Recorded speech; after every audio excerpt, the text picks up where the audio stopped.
जय हिंद दोस्तों। आज हम देखेंगे कि सीटेट पेपर 2 में जो साइंस का भाग होता है वहां से क्वेश्चन किस प्रकार से पूछता है। आपको तो मालूम ही है कि साइंस के पोर्शन से 30 क्वेश्चन रहता है, जिसमें 10 नंबर पेडागोजी या 20 नंबर थ्योरी। तो हम आपको पक्का यकीन दिलाते हैं कि जब ये सारा भाग में जो पढ़ा रहा हूँ ये पीवाईक्यू सॉल्व में करा रहा हूँ, और पीवाईक्यू जो सॉल्व करा रहा हूँ उसमें भी आपको थ्योरेटिकल पार्ट जो जहां जहां जरूरत होगा वहां मैं बता दूंगा।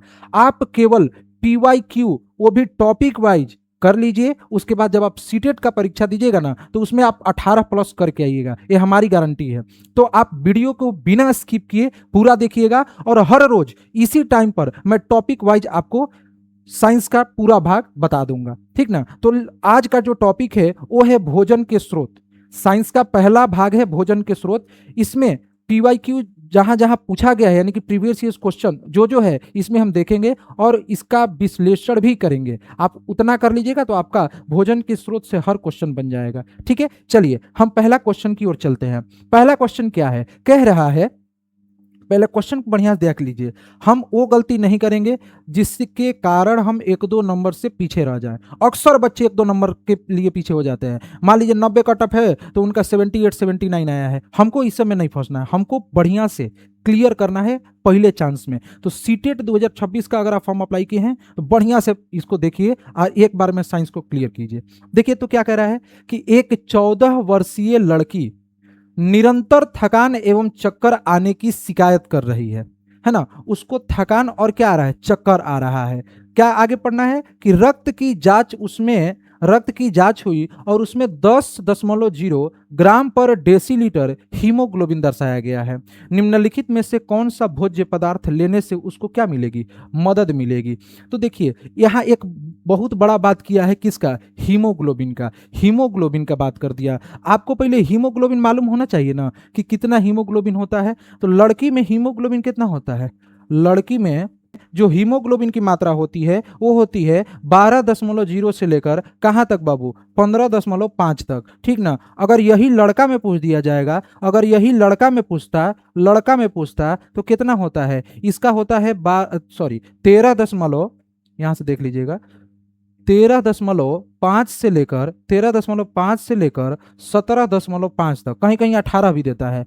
तो यहाँ ये बात आप ध्यान रखिएगा। तो लड़की में हीमोग्लोबिन 12 से लेकर कितना होना चाहिए, 15.5, लेकिन इसमें हीमोग्लोबिन की मात्रा क्या है, कम है, 10 ग्राम ना है जी, 10 ग्राम पर डेसीलीटर है। कम है कि ज्यादा है, कम है। तो आपको मालूम होना चाहिए कि हीमोग्लोबिन किसकी कमी के कारण होता है। तो आपको मालूम है हीमोग्लोबिन किसकी कमी के कारण होता है, आयरन के कमी के कारण होता है। किसके कमी के कारण होता है, आयरन के कमी के कारण होता है। तो इसमें मिलाना पड़ेगा ना। क्या कह रहे हैं कि निम्नलिखित में कौन सा भोज्य पदार्थ लेने से उसको मदद मिल जाएगी, यानी कि आयरन लेगा तो हीमोग्लोबिन बढ़ जाएगा, तो बढ़िया से वो स्थिर हो जाएगा, है ना। उसका हीमोग्लोबिन बढ़ेगा तो उसको थकान और चक्कर नहीं आएगा। तो हीमोग्लोबिन में जो आयरन है वो कहाँ कहाँ से मिलेगा, देख लीजिए। गिरी बोलिए तो नारियल है ना, नारियल, यहाँ पे नारियल का बोध करा रहा है। तो गिरी जो है नारियल से हमको क्या आयरन मिलता है, नहीं मिलता है। आयरन उतना मात्रा में हमें नहीं मिलता है। पालक, हाँ पालक से मिलता है, पालक से आपको क्या मिलता है, आयरन मिलता है। लेकिन यहाँ पे स्किप नहीं करना है, पूरा ऑप्शन आपको ध्यान देना है। धान से क्या मिलता है, ये भाई कार्बोहाइड्रेट है, कार्बोहाइड्रेट समझ रहे हैं, हमको तुरंत हमको ऊर्जा देता है। कार्बोहाइड्रेट हमको क्या देता है, ऊर्जा देता है। ये देखिए मक्खन एक वसा है ना। मक्खन क्या है, वसा। इसमें चारों विटामिन होता है, vitamin A, vitamin D, vitamin E, vitamin K. Vitamin A, vitamin D, vitamin E, vitamin K. एडक एडक एडक याद रखिएगा, विटामिन चारों पाया जाता है। तो क्वेश्चन यहां से एक और पूछ देगा कि इनमें से ऐसा कौन सा ऑप्शन है जिसमें चारों विटामिन पाया जाता है। तो आपका आंसर क्या होगा, मक्खन, ठीक ना, एडक से ध्यान रखिएगा। चलिए नेक्स्ट क्वेश्चन पे चलते हैं। दूसरा क्वेश्चन क्या है, दूसरा क्वेश्चन कह रहा है कि निम्नलिखित कथनों को पढ़िए और सही विकल्प का क्या कीजिए, चयन कीजिए। निम्नलिखित कथनों को पढ़िए और सही विकल्प का चयन कीजिए। क्या कह रहा है, अभिकथन। देखिए अभिकथन और कारण वाला क्वेश्चन अक्सर सीटेट वाले स्टूडेंट गलती करते हैं। कारण पता है, बढ़िया से नहीं पढ़ते, खाली ऑप्शन पे ध्यान चला जाता है, इसीलिए आपको ऑप्शन हम हटा दिए हैं। बढ़िया देखते हैं, कह रहा है कि सेल्यूलोज युक्त खाद्य पदार्थ मानवों के लिए रुक्षांश का अच्छा स्रोत है। पहले तो एक वर्ड समझ लेते हैं, सेल्यूलोज क्या है, सेलुलोज युक्त खाद्य पदार्थ क्या है। तो आप देख लीजिएगा, जितना छिलका वाला भाग है ना, जैसे आलू हो गया, आलू का छिलका, टमाटर का छिलका, ये सब छिलका में सेलुलोज पाया जाता है। क्या पाया जाता है, सेलुलोज पाया जाता है। और सेलुलोज में हमको जो सेलुलोज होता है वो हमारे शरीर के अंदर पचता नहीं है, उसकी पाचन क्रिया हमारे शरीर में होती नहीं है। तो कह रहा है कि सेलुलोज युक्त खाद्य पदार्थ मानवों के लिए रुक्षांश का काम करता है। तो एक वर्ड यहां मिला आपको, रुक्षांश क्या है, तो देख लीजिए। ये रुक्षांश का यहाँ अर्थ ये कह रहा है कि जब हम आलू का छिलका खाते हैं तो वो शरीर में पचेगा नहीं, पचेगा तो वो करेगा क्या, तो वो क्या करता है कि जितना सारा भाग है, मतलब हम खाना खाए हैं, पहले तो वो रेशेदार जैसा बन जाएगा, ऐसे ऐसे बन जाएगा, रेशेदार नुमा बन जाएगा, ठीक है। और जितना सारा अपशिष्ट पदार्थ है ना, जो बाहर आने वाला पदार्थ है ना, उसको सुगम तरीके से, कैसे सुगम तरीके से बाहर निकालने में मदद करता है। ये नहीं कि खाली छिलका खा लीजिएगा, छिलका खाइएगा तो ज़्यादा गड़बड़ हो जाएगा, छिलका आपको हम नहीं खाना है। मतलब ये कह रहा है कि अगर छिलका खाते हैं तो फायदा है कि नहीं है, फायदा है, लेकिन ये नहीं कि भरपूर रूप से छिलका खाइएगा ना तो फिर गड़बड़ हो जाएगा, डॉक्टर के पास जाना पड़ेगा। तो छिलका क्या करता है, रुक्षांश का अच्छा स्रोत है। मतलब रेसानुमा पहले अंदर छोटी आंत में जाएगा और बढ़िया से जो अपशिष्ट पदार्थ है उसको निकालने के लिए बड़ी आंत में जाएगा, बड़ी आंत के माध्यम से बाहर निकल जाता है। तो ध्यान रखिएगा। तो ये तो बढ़िया बात ना है जी कि सेलुलोज युक्त खाद्य पदार्थ मानवों के लिए रुक्षांश का अच्छा स्रोत है, बात सही है। कह रहा है पाचन के दौरान सेलुलोज अवशोषित होकर रेशों में परिवर्तित हो जाता है। ये तो बताए हैं कि पाचन के दौरान खाना पच गया, सेलुलोज अवशोषित होकर रेशों में परिवर्तित हो जाता है, बिल्कुल हो जाता है। चलिए बहुत बढ़िया बात है, ये तो कारण समझ गए ना आप। R1 क्या है, R1 सही कह रहा है, बिल्कुल सही कह रहा है। R2 पढ़ते हैं। R2 क्या कह रहा है कि सेलुलोज का पाचन करने वाले बैक्टीरिया, अब बैक्टीरिया कहां से है, सेलुलोज का पाचन करने वाले बैक्टीरिया सेलुलोज को रेशों में बदल देते हैं, बिल्कुल ही गलत बात है ना, यहां ऐसी कोई बैक्टीरिया वाली बात नहीं है, ठीक है, ध्यान रखिएगा। तो ये बैक्टीरिया वाला बात हमारे पाचन में नहीं है। तो आपको सही कौन कौन लग रहा है, पहला तो सही है कि सेलुलोज युक्त खाद्य पदार्थ मानवों के लिए रुक्षांश का अच्छा स्रोत है, ये बिल्कुल सही है। इसका कारण क्या है, कारण ये कह रहा है कि पाचन के दौरान सेलुलोज अवशोषित होकर रेशों में परिवर्तित हो जाता है, सही बात है ना। तो चलिए इसका ऑप्शन क्या क्या दिया था वो देख लेते हैं। कह रहा है कि ए सही है और R1, ए सही है और R1 ए की सही व्याख्या है। देखिए तो कह रहा है कि ए सही है और जो R1 है ना, R1 ए का सही व्याख्या है, यानी कि पाचन के दौरान सेलुलोज अवशोषित होकर रेशों में परिवर्तित हो जाता है, बिल्कुल सही है, ठीक है ना। चलिए दूसरा ऑप्शन देख लेते हैं। ए सही है और R2 ए की सही व्याख्या, R2 खुदे गलत है, पॉसिबल नहीं है, क्वेश्चन आंसर यहाँ पे ऑप्शन गलत हो गया। ये गलत है, ये तो सही था जी, R सही है, ये गलत है, ए गलत है और R2 सही है, नहीं आपका तो ए सही था। तो हमको ऑप्शन कौन सा लग रहा है, ए लग रहा है, ए सही है और R1 ए की सही व्याख्या है, ये बिल्कुल आपका सही है, ठीक है। क्वेश्चन समझ में आपको बढ़िया से आ रहा होगा। अगला क्वेश्चन कह रहा है कि निम्न में से शर्करा, पहले शर्करा समझ लीजिए, शर्करा मतलब कार्बोहाइड्रेट, बायोलॉजी के भाषा में शर्करा मतलब चीनी मत समझ लीजिए, चीनी अलग है, यहां शर्करा का मतलब कार्बोहाइड्रेट। निम्न में से शर्करा के किन स्रोत में ग्लूटेन नामक घटक होता है। आप जान लीजिए ग्लूटेन जो है एक प्रकार का क्या है बाबू, प्रोटीन है। ग्लूटेन एक प्रकार का क्या है, प्रोटीन है। तो निम्न में से शर्करा के किन स्रोतों में ग्लूटेन नामक घटक होता है जिसके कारण कुछ व्यक्तियों को एलर्जी होता है, बिल्कुल होता है, ग्लूटेन से एलर्जी होता है। अब ग्लूटेन पाया कहां जाता है वही पूछ रहा है, चावल में पाया जाता है तो ना, चावल में तो ना पाया जाता है, चावल में तो स्टार्च पाया जाता है। रागी, अच्छा रागी मतलब समझ रहे हैं, पहले ऑप्शन समझ लीजिए, रागी मतलब क्या होता है, जीवित पुत्रिका का व्रत अगर महिलाएं करती हैं तो उसमें एक मड़ुआ का आटा होता है ना, तो मड़ुआ का आटा को हम क्या कहते हैं, रागी कहते हैं। मड़ुआ के आटा को क्या कहते हैं, रागी कहते हैं। कह रहा है तीसरा, सॉरी डी ज्वार, डी क्या कह रहा है, ज्वार कह रहा है। तो ज्वार का आटा का भी रोटी बनता है, बात समझ में रहे हैं, लेकिन ज्वार में ग्लूटेन नहीं होता है, ज्वार में ग्लूटेन नहीं होता है, ग्लूटेन रहित होता है। रागी ग्लूटेन रहित होता है, चावल ग्लूटेन रहित होता है, बचा कौन, बी गेहूं, गेहूं में ग्लूटेन होता है। इसी ग्लूटेन के कारण आटा को जब हम बढ़िया से उसको क्या बोलते हैं, मिलाते हैं रोटी बनाने के लिए, रोटी बनाने के लिए क्या करते हैं, मिलाते हैं तो चिपचिपा हो जाता है, किसके कारण, ग्लूटेन के कारण। और एक बात और समझ लीजिए, रोटी फूलता है, रोटी आप बेलते हैं उसके बाद तवा पे रखते हैं और बढ़िया से फूलता है, तो उसमें भी किसका रोल रहता है, ग्लूटेन का।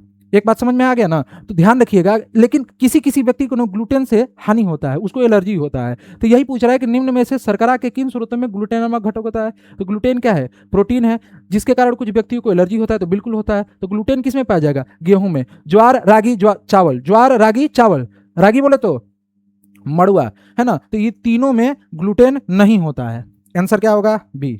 अगला क्वेश्चन 4 नंबर, निम्नलिखित में से किसका सेवन बढ़ाना आपके भोजन में कार्बोहाइड्रेट के स्तर बढ़ाने में मदद करेगा, बताइए।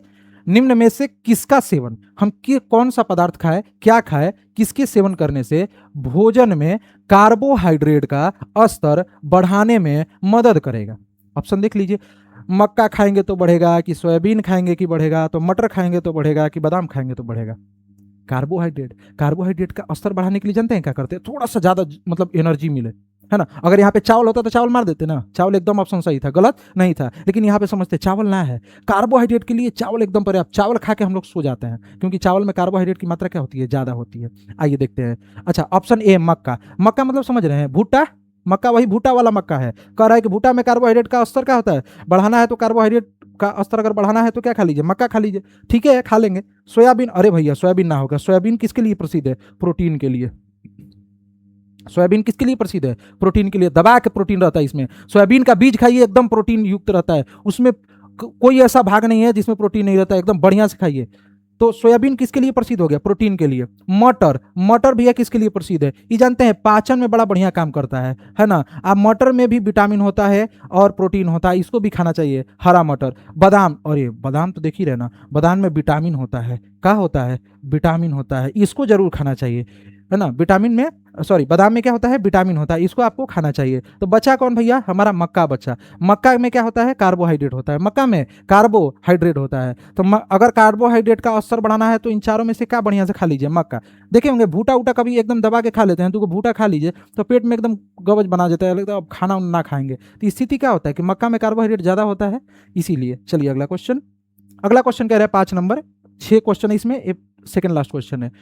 निम्नलिखित कथनों को पढ़िए और सही विकल्प का क्या कीजिए, चयन कीजिए। अभिकथन ए, सेव, टमाटर, कीवी, खीरा, आलू और फल और सब्जियों को खाने से पहले क्या करना चाहिए, छीलना चाहिए। क्या करना चाहिए, छीलना चाहिए। कारण पहले पढ़ लेते हैं। इन फलों और सब्जियों के छिलकों में रेशों की मात्रा अधिकतम पाई जाती है। ये बिल्कुल सही बात है, ये बिल्कुल क्या है, सही बात है ना।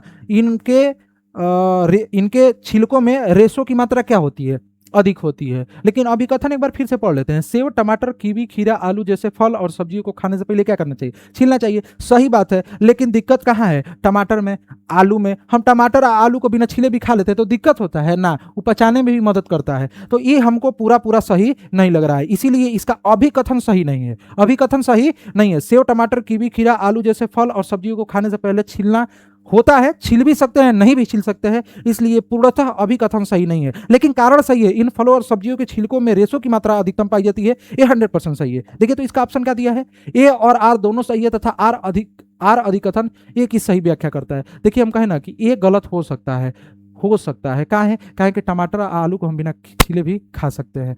ए और आर दोनों सही है तथा अधिकथन ए की सही व्याख्या नहीं करता है। ए सही है परंतु आर गलत है, यहाँ आर था, आर गलत है। ए गलत है परंतु आर सही है, यहाँ ए था। ए गलत है परंतु आर क्या है, सही है। तो आपका ऑप्शन कौन होगा जी, डी होगा। ए गलत है, ए क्या है, गलत है, लेकिन आर क्या है, सही है। अगला क्वेश्चन, लास्ट क्वेश्चन है। रीमा अपनी दोस्त को बताती है, रीमा अपनी दोस्त को क्या कर रही है, बता रही है, क्या बता रही है, कि भिंडी एक फल है। भिंडी एक क्या है, फल है। उसकी दोस्त सहाना उससे असहमत है। ला, वो कह रही है कि भैया हम असहमत है, भिंडी को हम फल उल नहीं मानते हैं। तो निम्नलिखित में कौन सा कथन सत्य है, वाह क्या क्वेश्चन पूछा है। भिंडी में बीज होते हैं, बिल्कुल सही बात है भाई, इसलिए वह एक सब्जी है। अरे भैया भिंडी में बीज होता है तो फलो हो सकता है, उका हो सकता है, फलो हो सकता है, इसलिए पूरा ऑप्शन है सही नहीं है। क्या डी लिखा गया, ला भिंडी ले लीजिए, है ना। ये क्या है बाबू, ये भिंडी है ना, ध्यान रखिएगा, ये है भिंडी।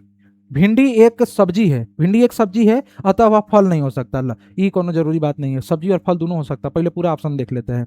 भिंडी को पकाकर खाया जाता है, अतः यह एक सब्जी है, बिल्कुल सही बात है। भिंडी को पकाकर खाते इसलिए क्या है, सब्जी है।